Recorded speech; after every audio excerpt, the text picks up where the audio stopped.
So Oscar and I, Marcello, Dorca, and I think that was it, started in Edinburgh over 2 weeks ago, just beside the castle. And yeah, pretty fresh morning at 5:30, not much traffic on the roads. And we made our way to Glasgow with Marcello getting injured en route. Luckily, I think he's recovered. But yeah, we just wanted to get your experience, Oscar, to see how the journey was. And yeah, just tell us a little bit more. Piece of cake. Walk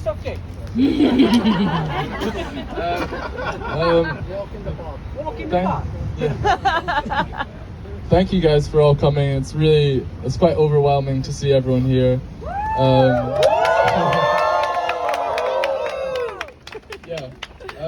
Well, it's been a really intense 16 days. I mean, it doesn't feel like 16 days. It feels like 2 days, really, because we would get up at 5:30, 7 on most days and start cycling straight away. We'd be cycling 50 miles a day, and we didn't know where we were going to sleep until the day. We didn't know what we were going to eat.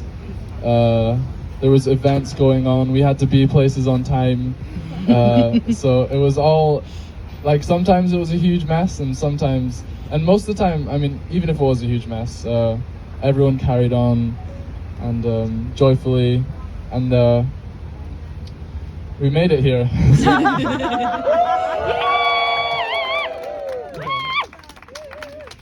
Yeah, it was really amazing to meet so many amazing volunteers of the Save Soil movement, and just meeting people along the way has been like really beautiful, and it's been a really amazing experience, like how willing everyone is to share and take us into their homes, because we were just staying in volunteers' homes mostly. Yeah. So yeah, would you like to share a bit about your experience? So either going to the farms, or we went to the bakery in Belfast. Tell a little bit more about that and what they're doing to support future regeneration of soils. Yeah, so along the journey we went to farms and bakeries.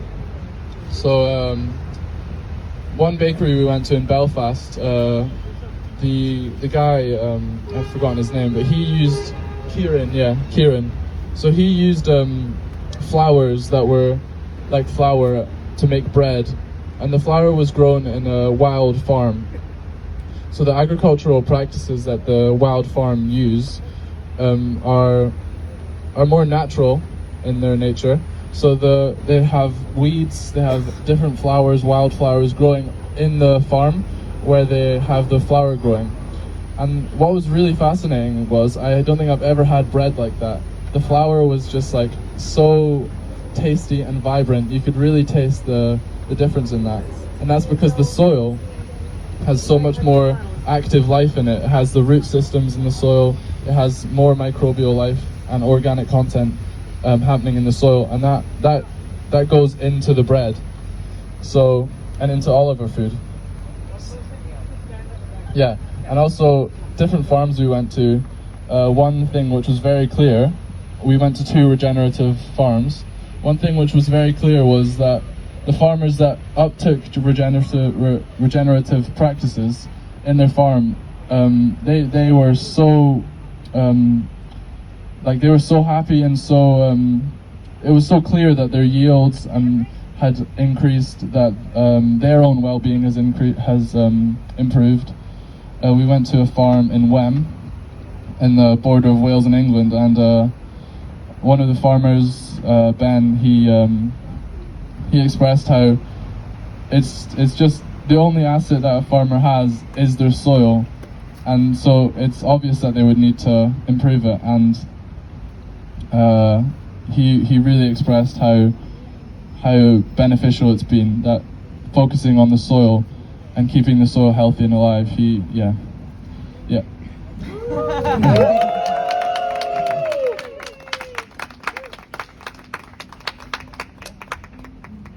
Cool. Well, thanks, Oscar. Well done. You made it 900 miles. Are you up for the next leg to Paris?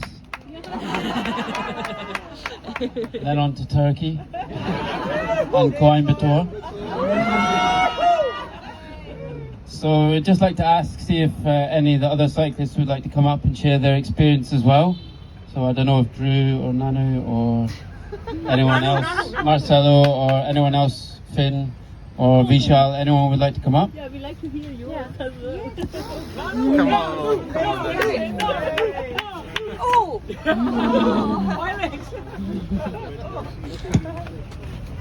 So Nanou, where did you start?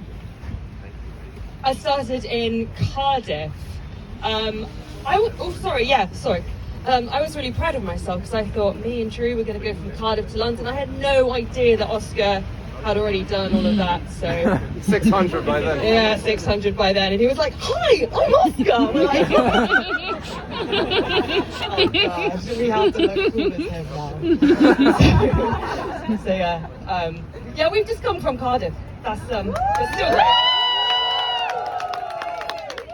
And what was your experience of the riding, like the toll on your body, but also your experience with going to any of the farms? And yeah, like what feeling did you get from these farmers that are changing their methods to orient it towards regenerating soils for future generations? Like what was your experience with those things? So with the farms and the whole Save the Soil, I wasn't aware there was a soil crisis until Henry, who's been organising a lot of things, who's a good friend of mine, told me earlier this year. And so when he said that this was happening, I said, like, could I please participate somehow, because none of my friends know there's a soil crisis. And then that's exactly what happened. As soon as I said I'm going to be cycling from Cardiff to London, they're like, why? It's December. And I said, because there's a soil crisis. They're like, what soil crisis? And I'm like, oh God, yeah. So apparently it's not, just all the other things going on. There's also a soil crisis. So that's why I really wanted to do it as well, just to make everyone that, all my friends also aware that this is going on.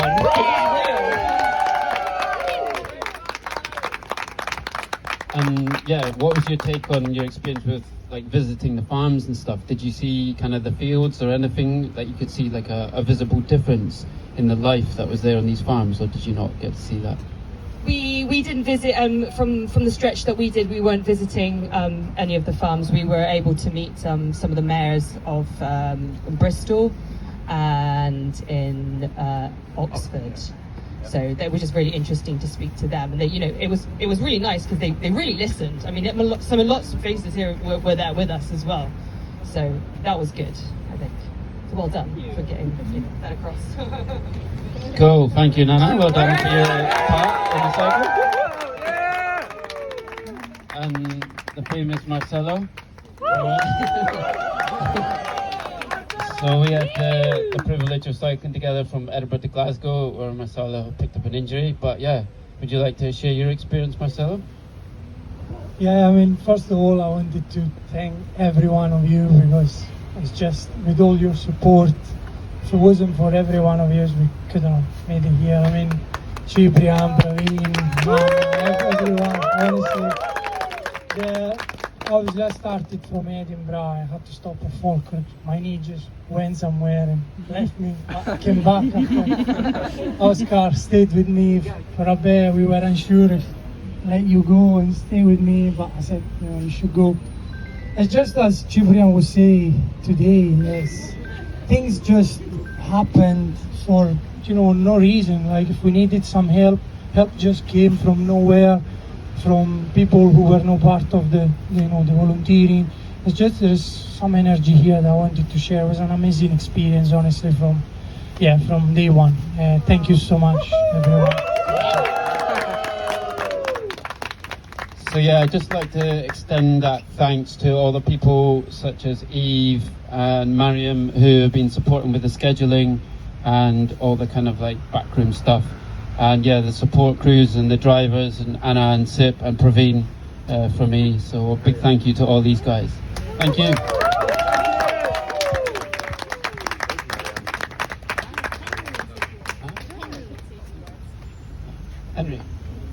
Henry is up next. He's going to give us a little speech. So a big round of applause for Henry.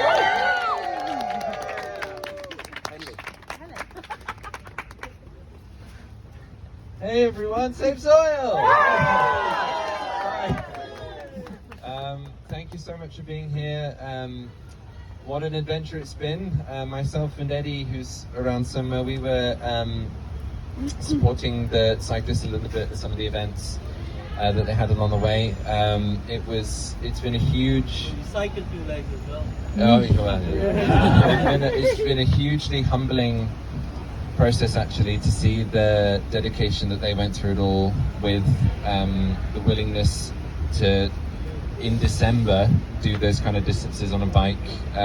Rain, sunshine, really all kinds of different conditions they were just on. I don't really think any of the cyclists, anyone really was, I didn't hear anyone complain the whole time, and I think that's testament to the emotional impact of this issue and this cause, that everyone's taken it to heart so much that they're just willing to do whatever's needed to raise awareness. So huge gratitude to the cyclists for that sense of willingness and commitment to it.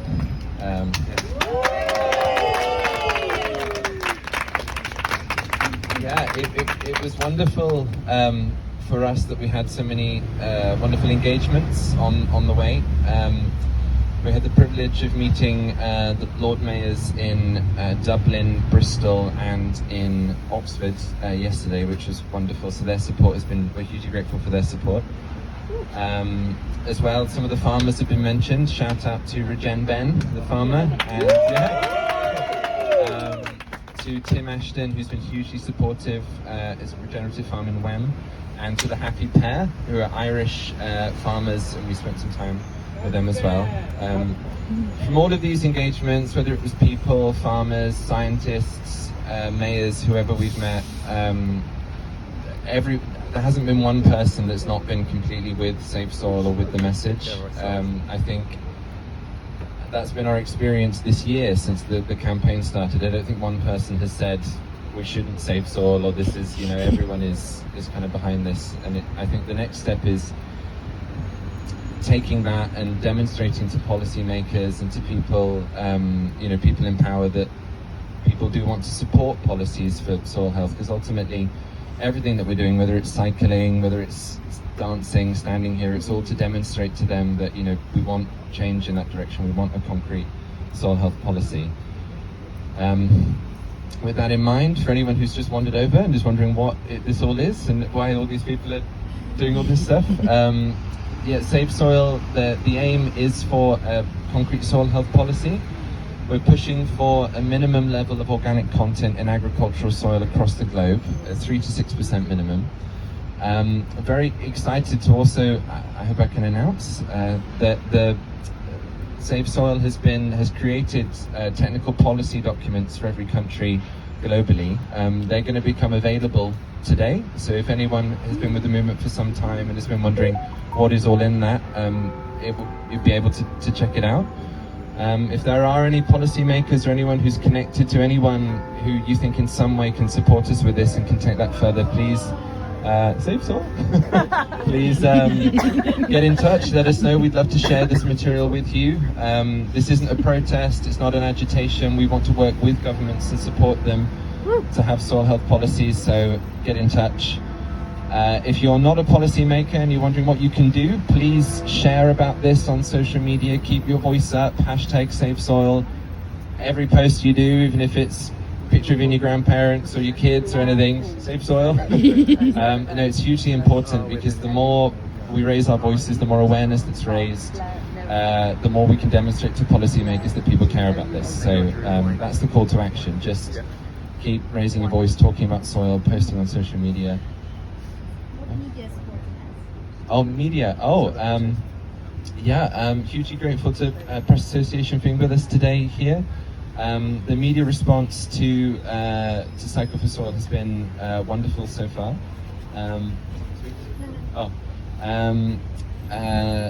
So we've been hugely grateful for all the support we've received, both on social media and in mass media, for the cyclists. Hopefully some more to come in the coming days, so keep your eyes on our social media accounts. I think. I'm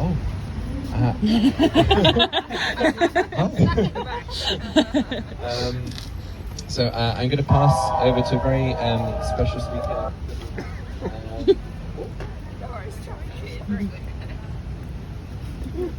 Thank you very much. Well, hello everybody.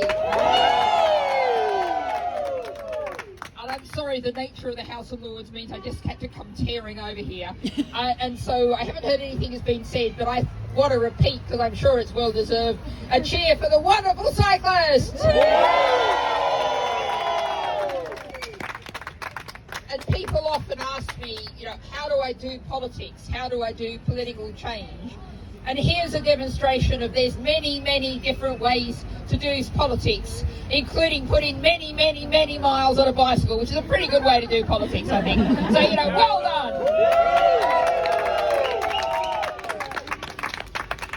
And I've just been reflecting, because we're talking today a lot about the House of Lords and how it works for reasons you probably know about. My maiden speech in the House of Lords was almost exactly 3 years ago, and what a 3 years that's been, boy.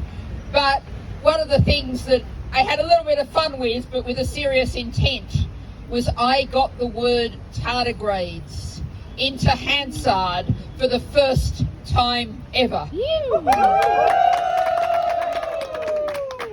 Because I was talking about the importance of soils in my maiden speech, because for those of you who don't know, my first degree is agricultural science. And one of the lines I use with many audiences is I say, well, I could get really geeky about soils, but I won't do that to you. But I've got an audience I can get really geeky about soils. But we are standing in the cold, so I won't get too geeky, but I will just reflect, as I'm sure you all know, about just how much our understanding of soils and their absolutely crucial importance and their complexity.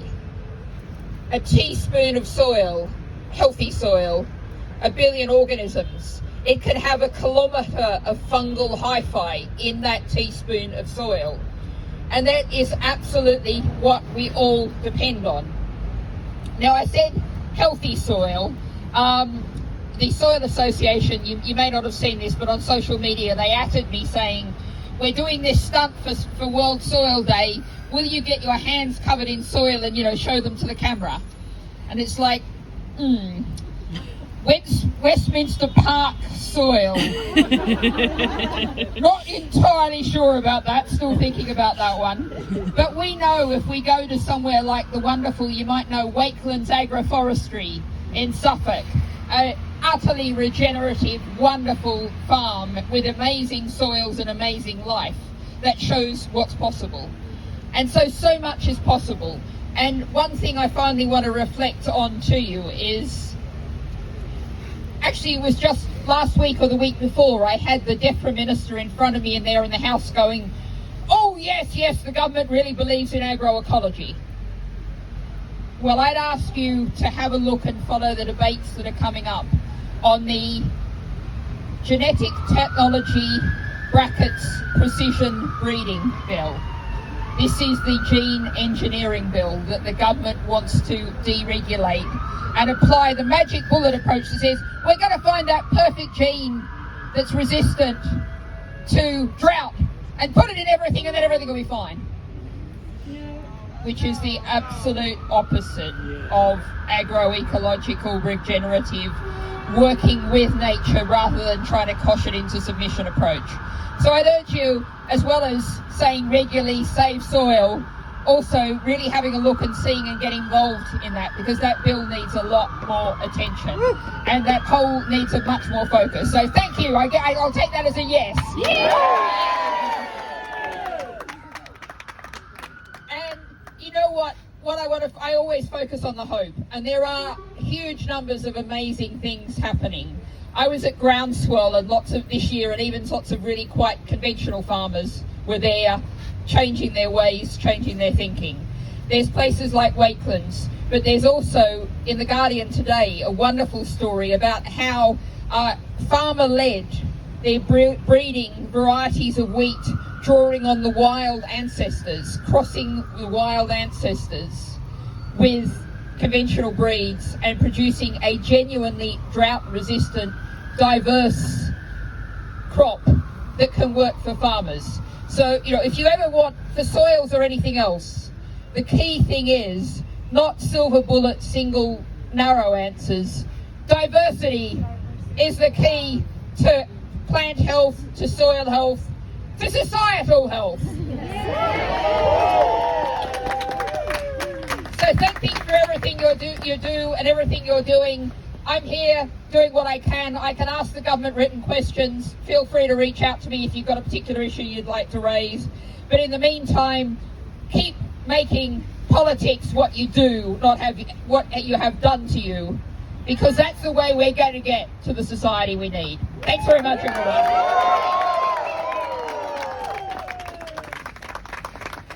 So a big thanks to Baroness Bennett. So I think now we're going to do the dance. So get ready. I'm definitely leaving now. Come on. Thank you. Thank you.